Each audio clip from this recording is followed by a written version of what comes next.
Hello students, welcome to easy math for JEE. I am Ujjwal Kaushik, your friend. जो भी students IIT JEE की preparation कर रहे हैं उनके लिए हमारा चैनल बहुत यूजफुल है। आज का क्वेश्चन है the area of the region enclosed by the curve y is equal to e raised to x and y is equal to e raised to x minus 1 modulus and y axis is. हमेशा कहता हूं जब भी area का question आता है तो सबसे पहला काम क्या होता है हमारा, चित्र बनाना। तो आइए अपना चित्र बना लेते हैं। ठीक है, अब हमें कर्व गिवन है एक y is equal to e की पावर x। तो y is equal to e की पावर x का ग्राफ आईआईटी की गली का बच्चा बच्चा जानता है। इस तरह का आपका ग्राफ होता है y इक्वल टू e की पावर x का। अब यहाँ पे हल्का सा ये आ गया y is equal to modulus of e की पावर x माइनस 1।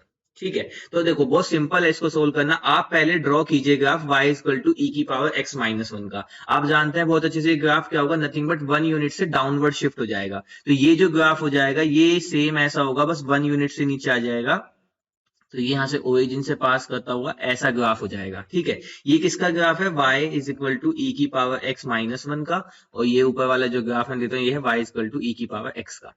पर अब यहाँ पे आप ध्यान दीजिए, हमें क्या चाहिए था, मैं यहाँ पे कलर ब्लैक कर लेता हूँ। हमें चाहिए था y is equal to mod of e की पावर x माइनस 1। अब देखो मॉड फंक्शन करता क्या है, मॉड फंक्शन हमारी नेगेटिव वैल्यूज का आउटपुट हमें पॉजिटिव देता है। भाई यही तो होता है ना, अगर मॉड ऑफ -7 लिखूं तो ये मुझे रिफ्लेक्ट करके 7 देता है। बेसिक हम यही समझते हैं कि मॉडुलस क्या करता है, हर वैल्यू को पॉजिटिव कर देता है। और मॉड फंक्शन की रेंज भी क्या होती है, 0 से प्लस इन्फिनिटी, मतलब 0 से इन्फिनिटी की तरफ, तो यानी कि नॉन नेगेटिव नंबर। तो ये बात यहां से पता चलती है हमें कि मॉडुलस फंक्शन लगा है, हमने y इक्वल टू e की पावर x का ग्राफ ड्रॉ कर लिया। तो यहाँ पे जो ये नेगेटिव साइड बन रहा है ना, ये जितना कर्व है ये, क्योंकि ये एक्स एक्सिस के बिलो बन रहा है तो यहाँ पे सब y नेगेटिव होगा। अब मोड का काम क्या है, इसको पॉजिटिव कर देना। तो पॉजिटिव कर देना तो यानी कि ये जो कर्व है ये पॉजिटिव साइड में कुछ इस तरह से बन जाएगा। थोड़ा शार्प बना दिया मैंने, चलिए ए कुछ इस तरीके से बन जाएगा। तो अब ये जो मेरा कर्व आया, अब मैं इसको ब्लैक से ही कवर कर देता हूं। तो ये जो कर्व आया ये आया y equal to modulus of e की पावर x माइनस 1 का। ठीक है, सिंपल था, कुछ नहीं था। पहले हमने y इक्वल टू e की पावर x का ड्रॉ किया, हम बहुत अच्छे से जानते थे। फिर e की पावर x माइनस 1 का ड्रॉ किया, हमें पता था बस वो 1 यूनिट से डाउनवर्ड शिफ्ट हो जाएगा। उसके बाद मोड फंक्शन लगाने से क्या फर्क आया, मोड फंक्शन ये कहता है कि कभी भी मेरा y नेगेटिव वैल्यू नहीं लेगा। तो जहां भी y मेरा ये नेगेटिव वैल्यू ले रहा था, मैंने इन वैल्यू को प्लस कर दिया, ऊपर की तरफ रिफ्लेक्ट कर दिया। तो ये जो मेरा ग्राफ आया ब्लैक वाला, this graph is y equal to e की पावर x माइनस 1। अब मैं रिमेनिंग को यहां से हटा देता हूं।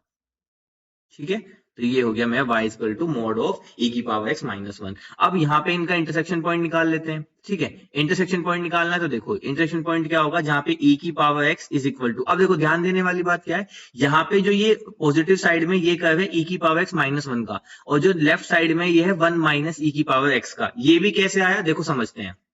यहाँ पे हम जानते हैं कि जब हमारा y is equal to mod x given होता है, so this function is x if x is greater than equal to 0 and this is minus x if x is less than 0। यहाँ पे मुझे गिवन था मॉड ऑफ e की power minus x minus 1। तो mod के अंदर जो भी उसको कंप्लीट x लेके चलते हैं, तो यानी कि दिस इज e की power x minus 1 if e की power x minus 1 greater than equal to 0। ठीक है, and this is minus of e की power x minus 1 if e की power x minus 1 is less than 0, है ना। क्योंकि देखो जो मोड के अंदर तो उसको हमने कंप्लीट x माना, तो x की जगह पे ये रख दिया। इसको अगर मैं एक लाइन में और सिंप्लीफाई करूं, सो दिस इज e की power x minus 1 if e की power x is greater than equal to 1 and this is 1 minus e की पावर x इफ e की power x is less than 1। अब आप जानते होंगे कि e की power x is greater than equal to 1, तो e की पावर x की वैल्यू 1 या 1 से बड़ी यहां है, इस विजन में है। तो इस पूरे विजन में जो भी मेरा ये कर्व है, ये जो रिफ्लेक्ट कर रहा है ये e की पावर x माइनस 1 के कर्व को रिफ्लेक्ट कर रहा है। ठीक है, और वहीं पे e की पावर x की वैल्यू 1 से छोटी कहां है, यहां है, इस जगह पे है e की पावर x की वैल्यू 1 से छोटी। तो यानी कि इस साइड में जो मेरा कर्व है ये 1 माइनस e की पावर x को शो कर रहा है। और इतना भी नहीं करना, तो बस इतना याद रख लीजिए, जहां पे जो नेगेटिव वैल्यू को हम पॉजिटिव करते हैं बस वहां पे माइनस ऑफ x करके ओपन होता है, दैट्स इट। तो चलिए अब चलते हैं अपने क्वेश्चन की तरफ। ठीक है, तो यहां से अब मुझे इनका इंटरसेक्शन पॉइंट निकालना है। तो इंटरसेक्शन पॉइंट क्या होगा, e की power x is equal to 1 minus e की पावर x, क्योंकि यहाँ पे जो ये कर्व है ये 1 माइनस e की पावर x का है। तो ये 1 माइनस e की पावर x, तो 2 e की power x is equal to 1, तो e की power x is equal to 1/2। दोनों साइड log ले लेते हैं, तो x is equal to log 1/2। अब यहाँ पे log की प्रॉपर्टी यूज कर लेते हैं हम, तो x is equal to log 1 minus log 2, क्योंकि log a/b क्या होता है, this is log a minus log b।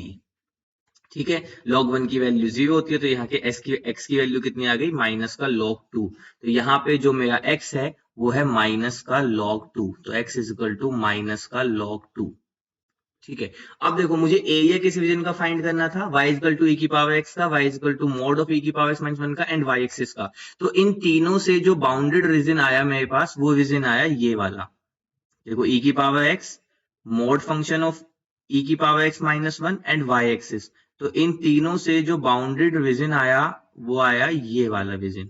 ठीक है, तो मुझे इस रीजन का एरिया फाइंड करना है। तो बहुत सिंपल है, यहाँ पे x equal to minus log 2 है, तो ठीक है वर्टिकल स्ट्रिप चला देते हैं। तो देखो वर्टिकल स्ट्रिप चलेगी ऐसे, तो यहाँ से एरिया कितना हो जाएगा, एरिया हो जाएगा x की वैल्यू माइनस log 2 से जा रही है आपका 0, है ना, 0 तक। और देखो उसमें क्या होता है, upper curve minus lower curve. अब अपर कर्व क्या है, e की पावर x का, माइनस लोअर कर्व क्या है, 1 माइनस e की पावर x का, और ये हो जाएगा आपका dx। तो यहाँ से एरिया आ जाएगा माइनस का log 2 से 0, e की पावर x प्लस e की पावर x, तो 2 e की पावर x माइनस 1, और यहाँ पे आ जाएगा आपका dx। अब इसको थोड़ा सा सोल्व कर लेते हैं, तो सोल्व करने पे कितना आ जाएगा, माइनस ऑफ log 2। अच्छा अब तो इंटीग्रेट ही कर देते हैं ना, तो इंटीग्रेट करने पे आएगा 2 e की पावर x का e की पावर x माइनस 1 का x, और लिमिट रन करेगी माइनस ऑफ log 2 से कहां तक, 0 तक। तो चलिए अब अपर लिमिट पुट करते हैं, तो e की पावर 0 की वैल्यू 1, तो यहाँ से आया 2 minus 0, minus lower limit put करते हैं, तो यहाँ पे आ जाएगा 2 e की पावर x की जगह पे रखेंगे माइनस का log 2, ठीक है, माइनस x की जगह पे रखेंगे तो ये प्लस का हो जाएगा log 2। ठीक है, तो यहाँ से आ जाएगा 2 माइनस, अब देखो e की पावर ये है, तो माइनस को यहाँ भेज दें, तो इसको हम लिखते हैं 2 e की पावर log ऑफ 1/2। ठीक है, या 2 की पावर माइनस 1 तो 1/2। अब इससे यहाँ से हमारे पास क्या बच जाएगा, सिर्फ और सिर्फ ये बच जाएगा 2 माइनस 2 इंटू, यहाँ से बच जाएगा 1/2 प्लस का log 2।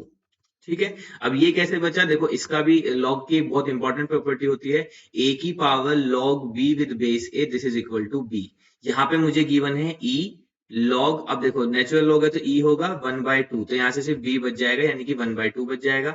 इससे कैंसिल आउट हुआ, तो ये हुआ 2 माइनस 1 माइनस log 2, तो यहाँ से आ गया 1 minus log 2। This is my final answer. I hope you are able to understand the video. If you have still doubt, you can ask to me into the comment box. Thank you very much. Please subscribe the channel. Be happy.